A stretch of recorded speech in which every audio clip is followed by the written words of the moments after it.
rumangsa bisa lan rumangsa pinter, nanging dadiya wong sing bisa lan pinter rumangsa. Urip iku terus mlaku bebarengan karo wektu supaya apik nasibmu. Sabar iku ingaran mustikaning laku, menungsa mung ngunduh wohing pakarti. Yen urip mung isine isih nuruti nafsu, sing jenenge mulya mesti saya angel ketemu.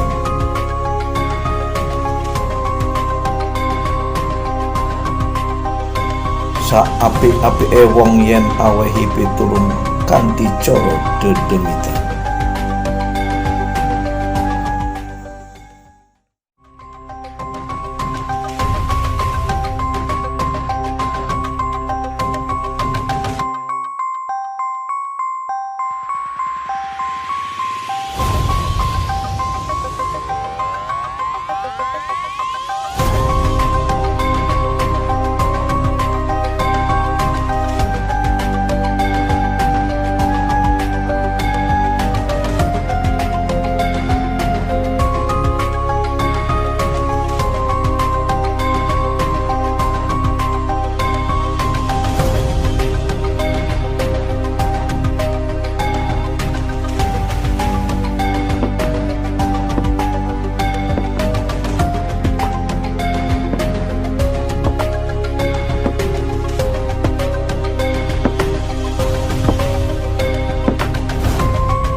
Pakcik, niki unjukanipun.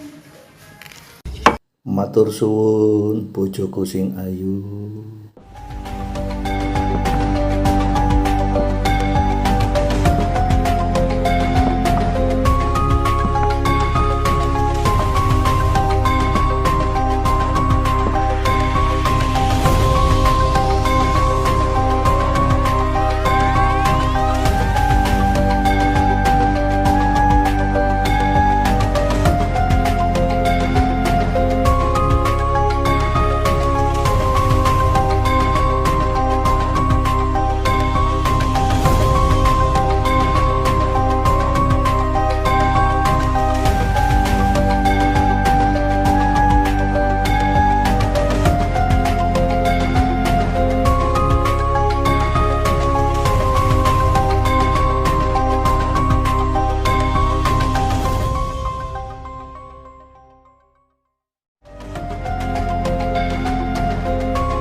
Tresna kanggo manungsa mung amarga ketrasane marang Gusti Allah sing nyiptaken manungsa.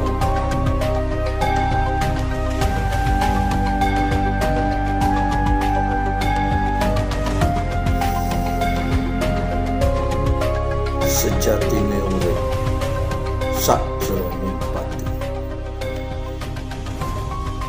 pati sakjeroning urip, gayuh kasampurnaning urip, manunggaling kawula Gusti.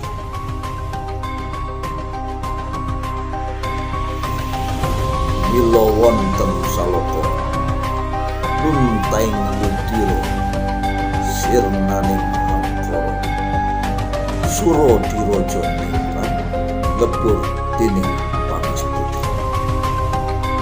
Kanthi trep biar tanpa winates marang pawana jati. Gusti iku cedak tanpa singkat, adoh tanpa wangun.